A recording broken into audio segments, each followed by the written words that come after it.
Alright, since I pretty much don't have any time to record an actual videos, I figure it's probably best to record um, record me painting and just ramble for a long time to practice talking while I paint. So I guess this is gonna be it. And I guess a really good tip for people that are starting out is not to paint 8 hours a day. Oh, lol. You can see me looking up philosophical stuff. But, a lot of pro artists, they talk about working for 8 to 16 hours a day. And I think that's the equivalent of trying to race at the Olympics when you're just starting out. So a good time to start out is probably do 20 minutes of drawing, 5 minute of rest, and then try doing another 20 minute. Mine's a little bit more it's like a modified Pomodoro technique. So basically, actually, I'm going to start a new training schedule to explain things. So Pomodoro, let's make this a little bit bigger. Pomodoro technique, and this, you can look it up. It's been scientifically backed by scientists, I guess. And so it really helped me focus when I was in high school, and I just really didn't want to do homework. Homework would take like 6 hours because I was in IB classes. And IB is basically AP, but a lot harder, a lot harder. And so the homework would take me 6 hours a day just to finish it. And so what really helped was breaking down those 6 hours into chunks of 20-minute intervals where I work, and then 5 minute of rest. ZZZ, right? And then I get to rest for those 5 minutes, and I would just alternate the cycles, going back to 20, going back to 5. Now, back in high school, I didn't exactly do 20-minute. I did 30-minute, and then I did 5 minute of rest. 5 minute of work, and then 5 minute of rest. But I found out over the year, 30 minutes asking for a bit too much, especially for modern day people that can't pay attention or focus for more than 10 minutes. 20 minutes probably the max you can ask for. And probably if 20 minutes seems super intense, try 10-minute or even 5-minute, like 5-minute on, 5-minute off. And what this does is that what happens to our concentration level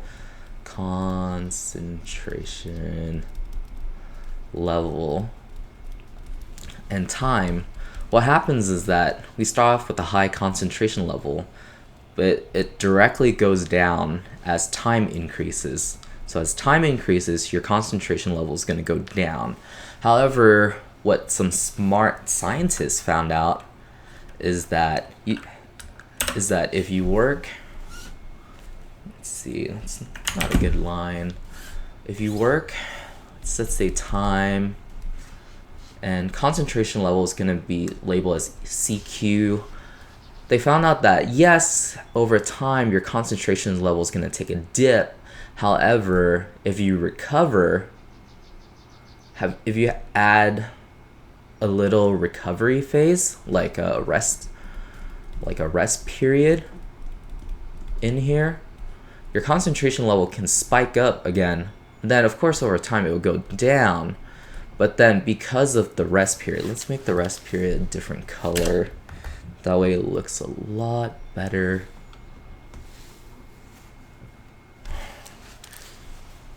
Your rest period actually helps restore your concentration. And over time, of course it's still going to go down, but it's not a dramatic drop. Let's see. Oh my goodness, I'm drawing this graph completely wrong. Okay, so it's gonna go down, but then the red picks it up,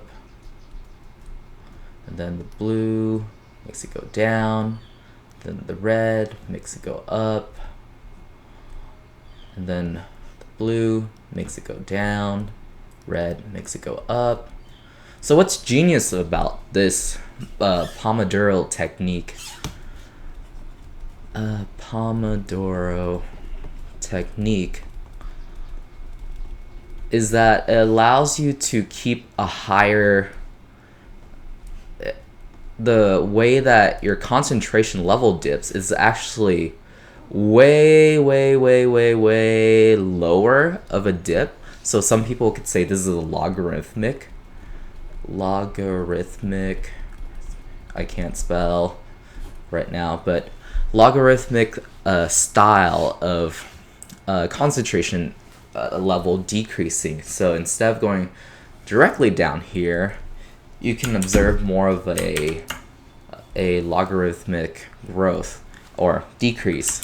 I don't know if I'm using that term right because I'm just learning about logarithm rates, but that's generally the idea of the Pomodoro technique. I forgot if it was 20 or 25 minutes. I do a modified Pomodoro, and I'll explain that in a little bit. Modified Pomodoro. So originally, I don't know where I found this from, but some people have experimented with the Pomodoro technique, and some people recommend 30-minute of work and 5-minute of rest. Some people recommend 25. Some people recommend 20. So it's up to you. Generally speaking, hold on, let me get some water. The lower the number of time you have to concentrate, the easier it is. But what you want to do when you are on your Pomodoro cycle, the working phase of the Pomodoro working cycle, is that your brain, let's see if I can draw. Nope. That's okay. This is gonna be your brain, jiggly, and then we got that little stem right there, brain. So basically, what you want to do when you're on your Pomodoro cycle, if you don't know how to concentrate, or if you never understood what focus is, like you have your teacher telling you, hey, focus on the assignment, and you're like, how do I even do that, teach? How do I focus? And the teachers tell you, just do it. And you're like, fuck you, teacher. I fucking hate your shit. You don't fucking tell me how to do this shit. You just tell me to fucking do it. I'll fuck your wife and I'll just fucking do it. Anyways, that's a little rambling from my youth. But yeah, so focus. What does it mean to focus or concentrate? Basically, the best definition I can think of is your mind is only thinking about one thing and everything else related to it. Now, this is a two-part answer, right? Because it's starting out, if you grew up with cell phones, internet distracting you back and forth, you're like bouncing from one thing to another, and then you're bouncing from that, and then you're bouncing this way, which it's a very good way of thinking, except it's not the mode of thinking we want right now. Right now, this is called diffuse thinking, I believe, and this is all backed up by a fancy scientist. I've been searching this stuff for like a large amount of my high school and college life, because I was never the student that could concentrate that well or like focus, because drawing is always really hard for me. Concentrating in class was really hard for me. I'd rather be playing video games or going outside playing BB guns, all that fun stuff. And so I had to find ways and method and technique and strategies that allowed me to have a long period of concentration to able to accomplish the task. I was a pre-nursing student. I took organic chemistry in high school, same thing with calculus, a lot of really hard math and medical, like biology. Like holy crap, the things things we were learning in bio, like the things I was learning in bio was so much easier in high school. Well, okay, the biology class I had in high school was much harder than the college bio class I had. Like I passed microbiology for nursing student with ease because of my biology class in high school.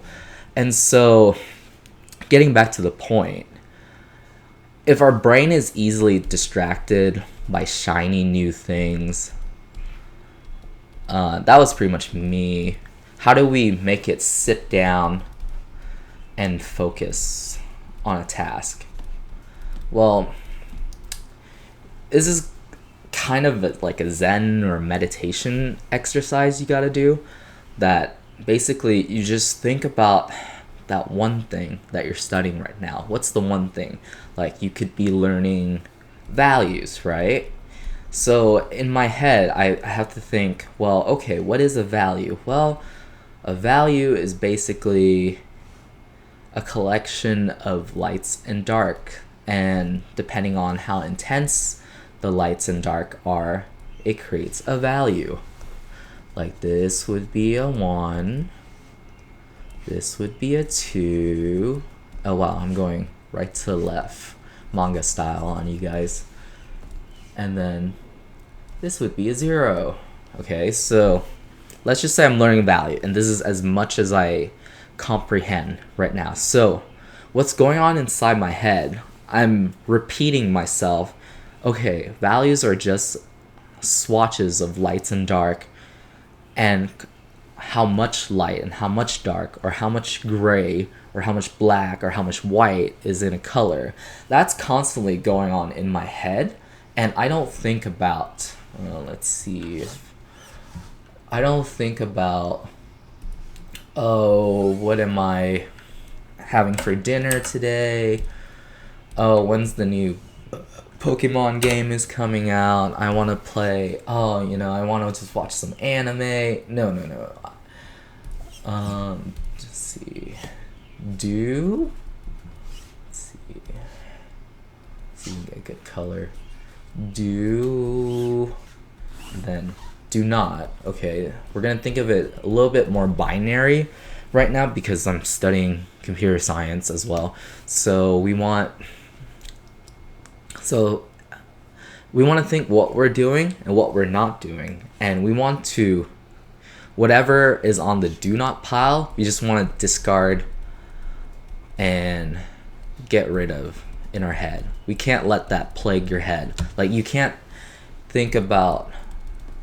don't think about like tragedy, don't think about the tragedies in this world when you're studying your art homework or assignment, or like, yeah, just don't, because that's not going to help you learn this. And of course tragedies are sad, but if you don't think about it and replace it with a thought of what you should be doing right now, like think about how light work.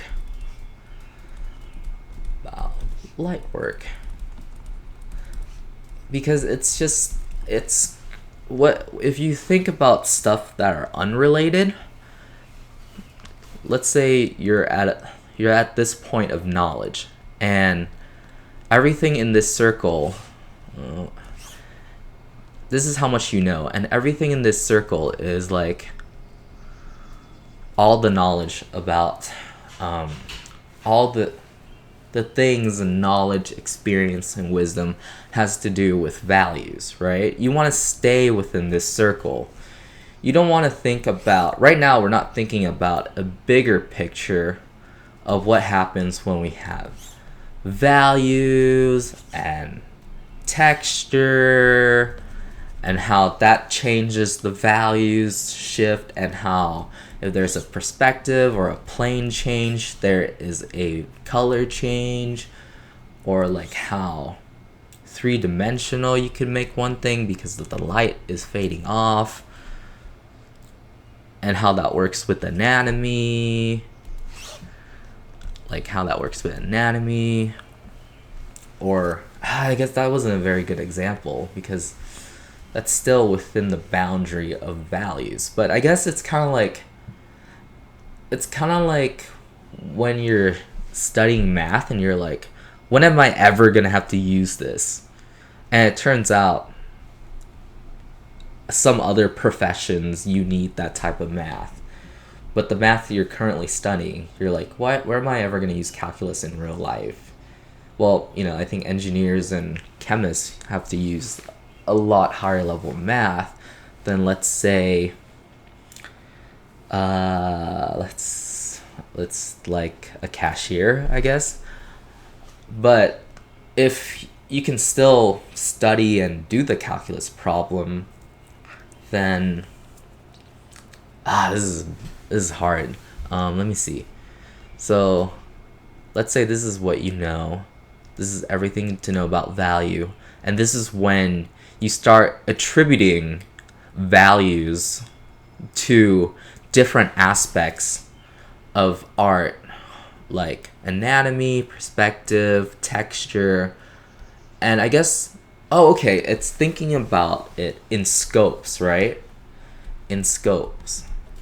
Like, if we think about how values work within the art world, our scope is going to be art world.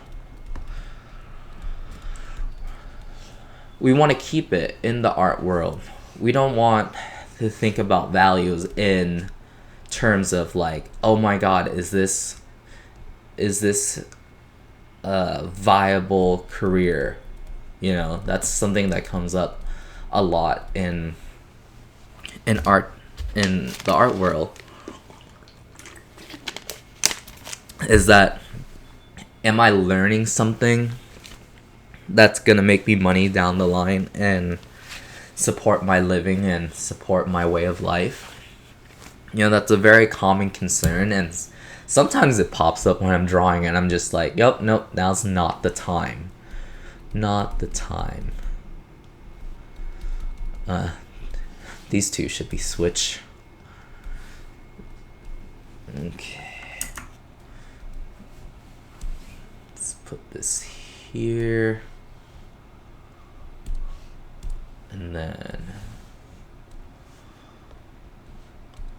then move this over here.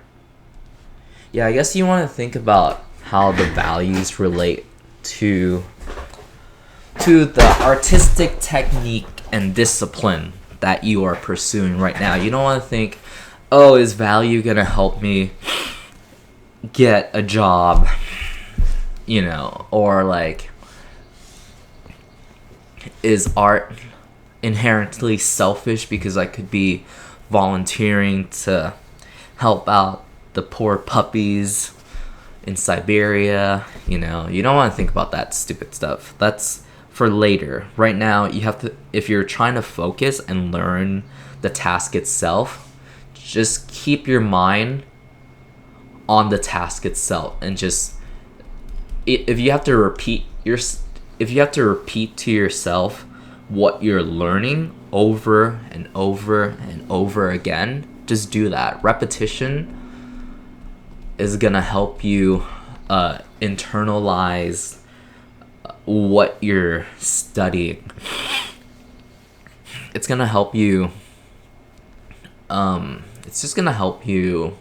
It's gonna create, like, I think, a neurotransmitter, and it's gonna strengthen the pathway to that subject itself. And so doing that will help you focus a lot more. Do not think about puppies. Like, no puppies. Don't think about the puppies. That doesn't help you at all. No saving puppies. Or like, don't think about what you're gonna have for dinner.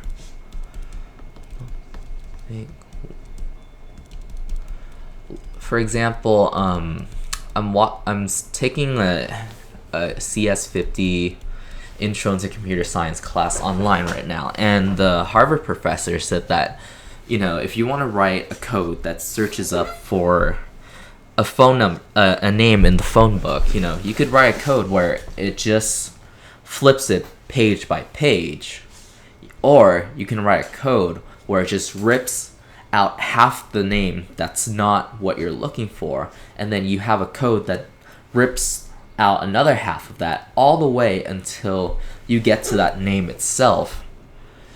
That would be very efficient. And so we're almost gonna do the same thing with this concentration. With how we concentrate, we have to think, what is it that I need to keep on my mind, and what is it that I need to not think about? And it's kind of hard because it's one of those things where people say, oh, don't think about the pink elephant, and what do you immediately do? You think about the pink elephant. So, oh yeah, this is my elephant. This is my elephant. Don't think about it. And so basically just think about what you want to get out of this lesson. Think about looks like my 20-minute timer is gone off, so let's take a break and we'll be back shortly.